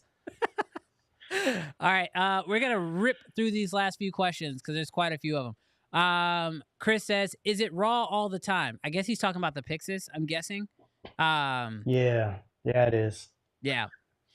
Here's another question from Louis. It says, why can't anyone make a reasonably sized full frame 24 to 70 lens? Cine zooms are all huge unless they're S35. They're huge for a reason. If like they're too big for you, then you don't need a cine lens, most likely. This is not Threads. Hot take. This is not Threads. So the real reason is that like when you're working with a full frame sensor, you have to have a barrel that's big enough to get the light to actually pass all the way through it. And when you zoom, it has to travel it has to actually like travel all the way through. And in order to actually get it there, the barrel actually has to be pretty big. Because when it comes to cinema lenses, particularly when they look at a if you're shooting at T2.8, right?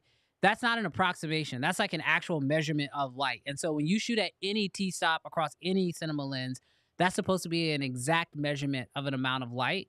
And so you have to stay bigger and you have to be able to be accurate at that reading versus photography lenses. If you're shooting at a f2.8 on one lens, let's say it's a Canon, and then you shoot at f2.8 on a Sigma, the amount of light actually hitting your sensor might actually be totally different. And I've seen that Sigmas tend to be brighter at the same f-stop than cinema lenses. So that's your real answer. But if you want the toxic answer, Cam gave it to you. Yeah, you don't need Darrell one. says, can you send him out a Remus 65 PL? Send who? Jarrell. Jarrell wants it. Yeah. Oh, maybe. If you're going to put on a Canon, no. All right. One coming in from Mike. He says, Cam, which of these lenses, which is the lens that you, what the hell does that say? Cam, which is the lens with the most 3D pop 3D pop you have ever used? I told you I'm dyslexic. That was a weird sentence for me to read out loud. 3D pop is like hard to explain. Everybody explains it differently. For me, the way I get 3D pop, 3D pop. Yeah, it is kind of a medium format will kind of help you do that because you're able to get closer to your subject and create more separation between your subject and your backdrop. So that would naturally kind of create that. The new Leica Q3 has an APO lens. And so when it lands focus, it's like an actual, none of the color waves, physics, the color waves are missing that focus point. And so it makes you think that there's a 3D pop. But in reality, there's editing tricks. You could just create some haze in the backdrop. Like this whole 3D pop thing, I think is just people just saying, good subject separation. That's it. If you wasn't doing cowboy Western content, what type of content would you do? Y'all already know. Y'all already know. That's all I'm gonna say. I'm kidding. Probably, I was doing a lot of like scrambler, cafe racer, motorcycle, Harley type stuff, whiskey stuff. So probably a lot of that. I guess that's kind of in the same wheelhouse, but yeah. If it comes to something that I'm not interested in shooting, I have zero interest in it. I have zero energy for it. Again, I have really severe ADHD, and so if I'm not into it, I just can't do it, and I will be a miserable, around it. We got it. And shout out to you, Big Cook. That's another one of your Lumix gang fans right there. Yeah. All right. Big Cook. Sorry, y'all gotta go check out Big Cook because he goes off on his channel as well. if you think I go wild on Threads, go watch Big Cook's channel. Bro, I've never laughed so hard at when he released his S9 video. So good. I watched it a few times actually because it's so good. I did too. He said, "I'm not no hipster." I love it. So good. Roving Earth says, "Have you ever shot with the Sigma FP?" Easy answer for me, no. Same, no. Don't plan on it. Ron hopping in here. He says, "Do you ever shoot on Lumix and use the video assist for B-roll? If so, what do you think of B-roll versus B-roll on the actual Blackmagic cameras?" I haven't. I've had people send me B-roll footage from the S5, and it still doesn't really touch actual like internal B-roll. So hot take, I think external raw is just like even more of a fake raw than a lot of the internal raw coming out. So I don't think it's worth it personally. Hot take.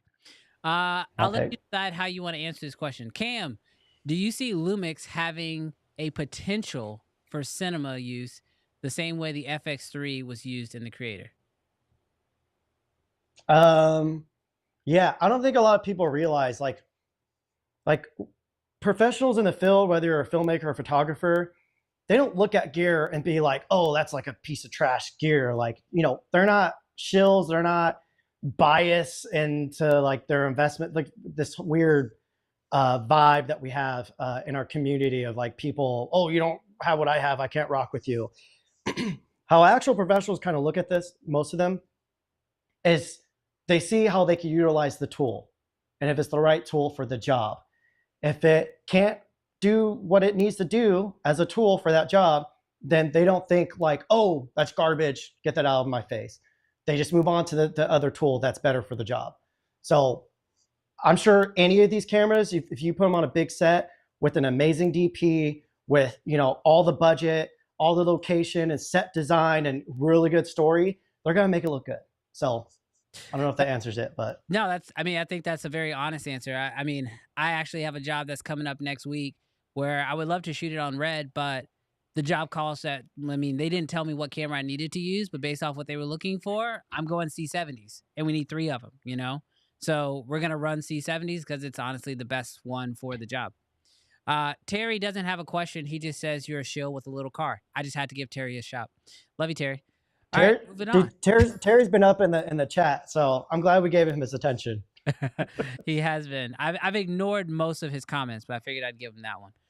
All right. What does that say? It says, does the Lumix game moniker annoy you as it implies cult thinks more than deserved recognition due to awesome gear? We're just having fun. I don't know why that's not really. You're reading way too into it. Way too much, bro. Like, real talk, we just be on his show having a good time, just be talking. We talk about Lumix gang. Only reason why we haven't said more about Canon is because Jarrell ain't here. But I guarantee you, tune in next week. He's gonna come back with a vengeance. So be ready for it.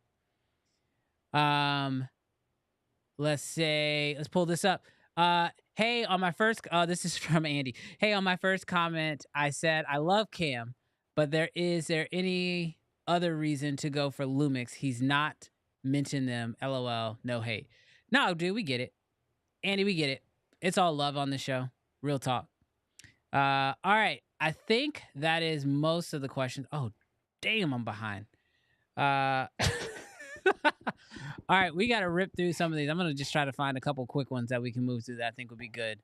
Blah, blah, blah. Dude, a lot of these are just like, what gear should I get? Which is like, that's a very tough question to answer. That's all my DMs, honestly. Yeah. Okay, so I think this should be it. Let's do this one. You ready? Mm-hmm. When it comes to somebody buying new gear, real quick, I'm going to do a quick shout out. Scott's in the building. Love you, Scott. We always try to give you love. I was going to shout him out too. Great Scott. Great Scott. Okay, so let's just without putting a specific answer on it. You and I both get the same questions all the time. What is the best camera? What is the best lens I should buy? I want you to do your best to answer this question so that way we can clip it. I'll send it to you so that way anybody who calls you or emails you or DMs you and asks you this question again, you could just give them this clip as the once and for all answer. So what is your thought? What is your process when it comes to if people want to ask you, what camera should I buy? What is the next lens I should get? What is your answer? I'll give you the stage. Probably it's the camera or lens you already have. If you're bored and you're looking to spice it up, just go buy it. Just get it over with. If you feel like you've been on a set or a job and your current gear kind of lets you down and you're ready to upgrade, you already know what the answer is. Whatever you're looking at, that's your answer. Again, we don't know what you're shooting. We don't know what your goals and ambitions are. We don't know what your needs and wants are. So whatever you're looking at, again, if you just want it, just go freaking get it. Stop contemplating it. I'm not responsible. I'm not rich. I'm irresponsible, as I like to say. Go spend that debt. If you want to make that debt, get it over with, just go do it. That's all I got. Really bad advice, but I love it. All right. I like this question here because this is one that I struggle with. It says, as a content creator, how do both of you get through complete paralysis that ADHD can bring when you know you need to get content out? You want to go first? I can try. I go first. Okay, yeah, go ahead. So I used to handle it pretty well, just accepting the fact that I wasn't going to get deliverables done until a day or two before.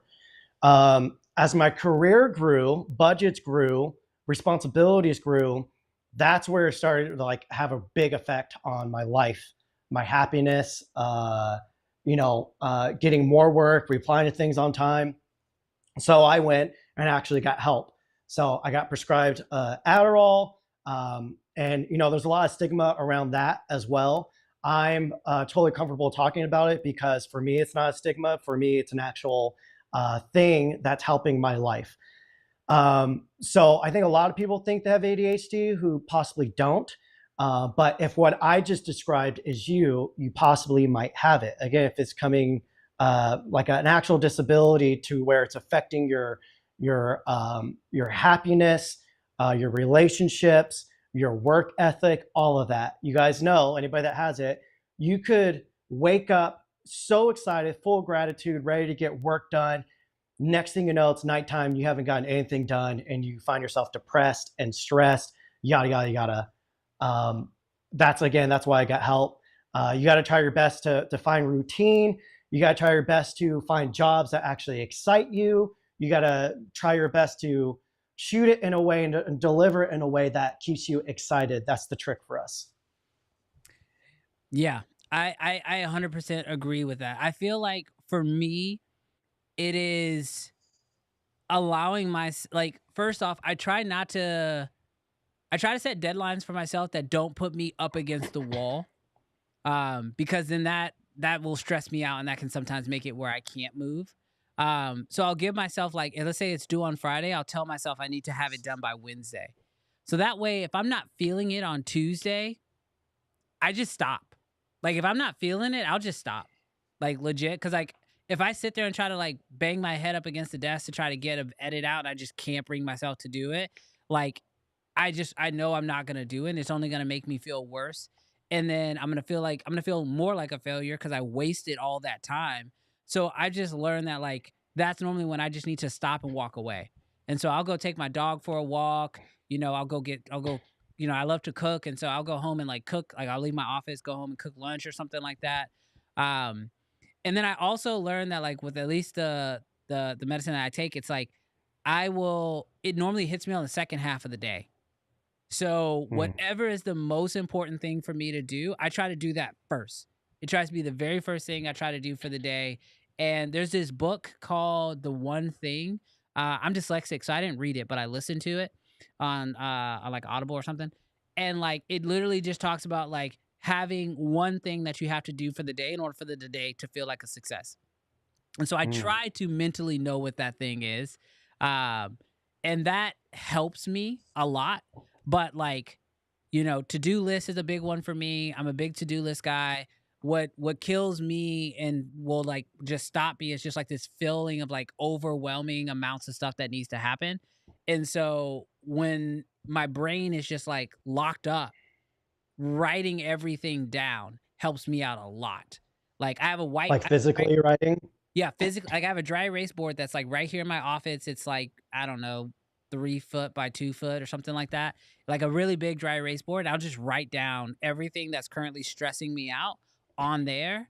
And then I get crazy amounts of dopamine by crossing things off lists. And so literally I'll just write everything that's stressing me out.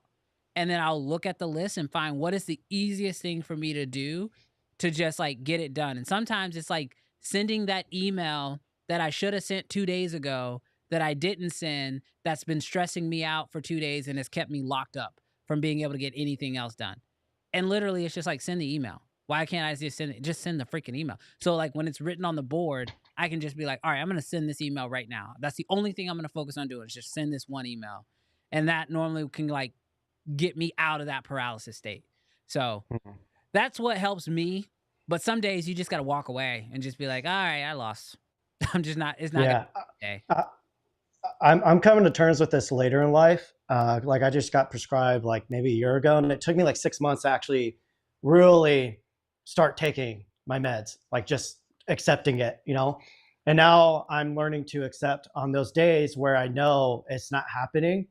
Instead of me sitting down trying to act like I'm about to get work done, I'm at some point I'm trying to train my brain to be like, you know what, just put it down, go off-roading, go walk, go to the lake, go walk Sedona, go do something. Just go enjoy your day. If you're not getting anything done, you might as well just go relax, breathe, let it out. In my earlier, when I was, you know, in my 20s, I was a little bit more religious, and I used to do audio work for Joyce Myers, if anybody knows who that is. And one of her sermons, she was saying how do the hardest thing of your day first, knock that out, get out of the way, which that can help. But again, ADHD people are complex people. So sometimes, as Brandon was just saying, just freaking replying to that email, like just do that. And then to the to-do list, that really helps. Again, my stuff's so bad to where I'll even just forget to do that. And I'll have a moment like, oh, let me make a to-do list. That'll help me get back on track. 3 days later, I'm like, oh, let me finally make that to-do list. And that really, really, really does help. But I'm going to steal that trick. Maybe I'll get like I like pencil and paper. So I might try to get like a notebook or like a kind of a big pad or something to physically write it. Look, I'll show you right now. Hold on, let me grab it. This is just 2 of them, but I have like 5 notebooks around this office. This is the hard part about notebooks for me, is I would just pick up a notebook and make a to-do list. Like, I'm sure I can flip through this one. There's like to-do lists all throughout this one. And then I've got this one here. This one's fairly new, but it has a bunch of to-do lists on it and stuff. And like, look, there's one of my to-do lists right now. And there's still stuff that's like not checked off. I'll just keep making new lists. Like, I'll like make a list, not finish the list.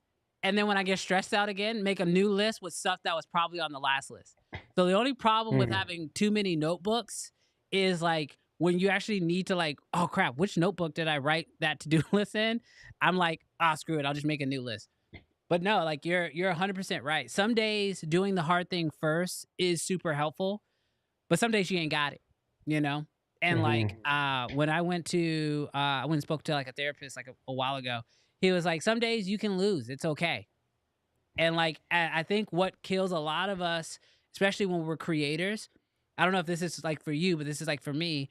I'm ADHD. I'm also dyslexic, which is like a different part of the brain, a different issue. But then I'm also a perfectionist, right? And so like, then I'm just like, everything works against me. And he was like, some days you just got to say like, hey, it's okay. Like, this is just not my day. Tomorrow's a new day. Try again tomorrow. And like, relinquishing yourself to that pressure can actually allow you to relax, which then can make the next day actually better. But you know, if you do have that email that needs to be sent, and I'm saying this to myself because I have one right now. I have a bunch. Send that email. It takes a lot of the pressure off, bro. Just send that email. Yeah. Like a lot of times for me, it's like, it's not even that I'm blocked. It's like one thing that I've been like, somebody messaged me, the ADHD kicked in, so I didn't respond. And then the next day comes by and I'm like, oh man, I didn't respond. ADHD kicks in again, right? And then so you don't respond. Now you feel bad that you've let 2 days go by. So then because you feel bad, you still don't respond because like you're like, oh, now I got to apologize for letting 2 days go by. And then before you know it, you're just, that one thing blocks your brain from being able to be productive at anything else. So yeah, sometimes, well, that's happening. We're not getting anything done. And it's literally because that one thing. It could be the smallest thing.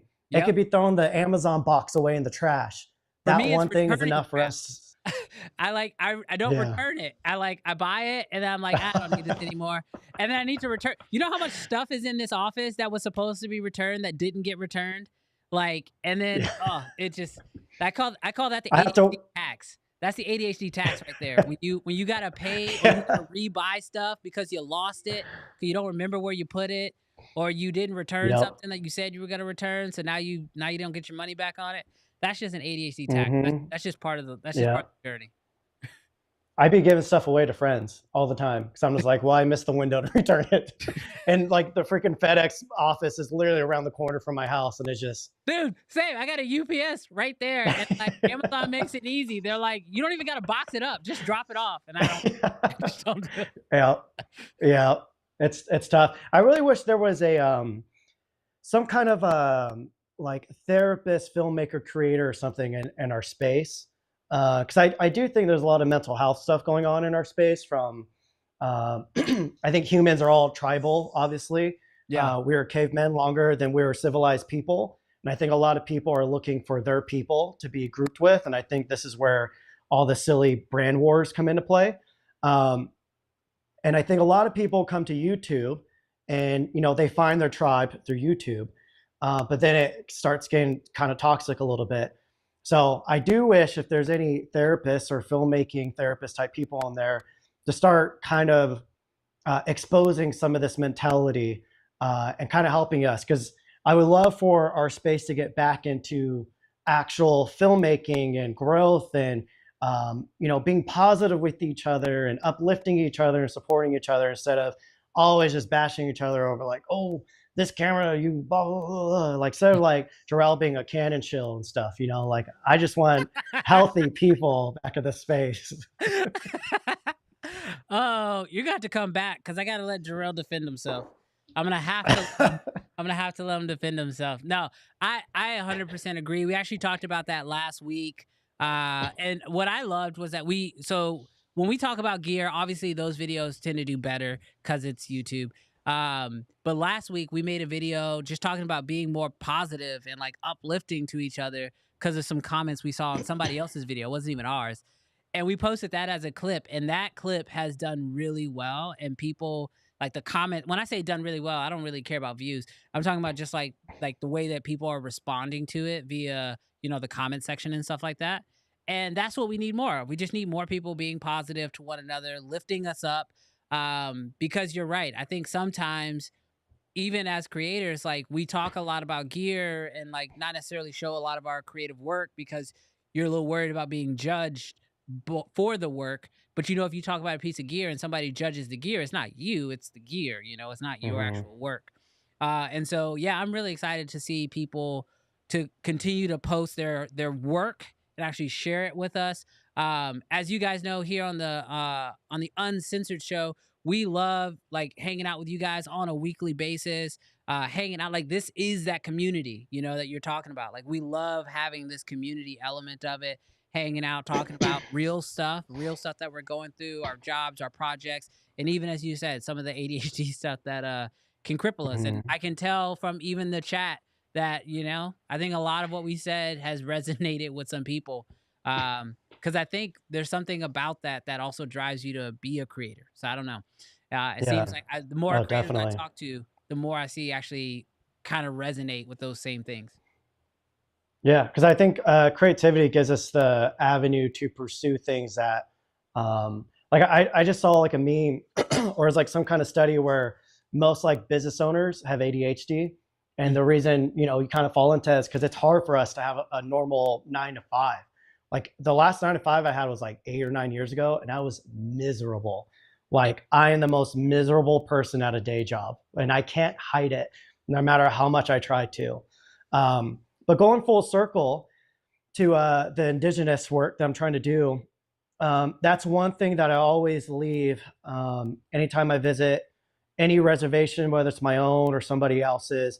I leave with immense gratitude, like to the point where I'm just like, shit, like I've been spoiled, I've been whiny, I've been this, I've been that, and going and, you know, touching grass to my roots again, every single time it's a humbling experience because of the gratitude of just being grateful for, you know, just waking up, being grateful for, you know, nature, being grateful for your friends and family, being grateful for community. I don't think people realize it's obvious people are really hungry to be a part of a community. And I think some people fall in the trap of the negativity feeling like a community.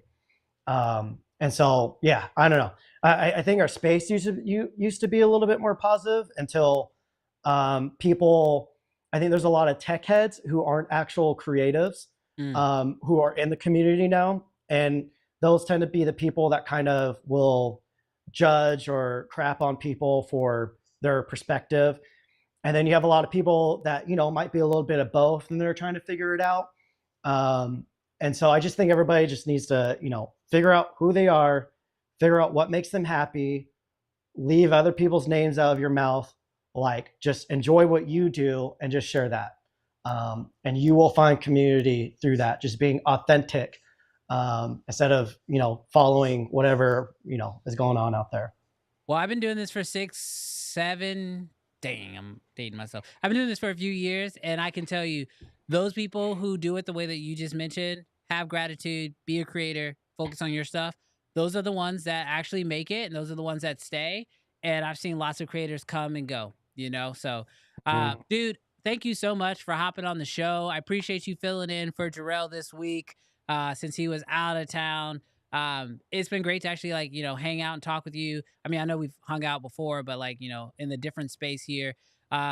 Really quick, is there anything you need the people to know? Anything you got going on? Anything you want to tease before we let the people go?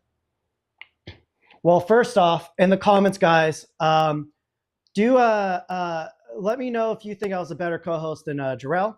And then let me know if I should take Jarrell's space and spot on this.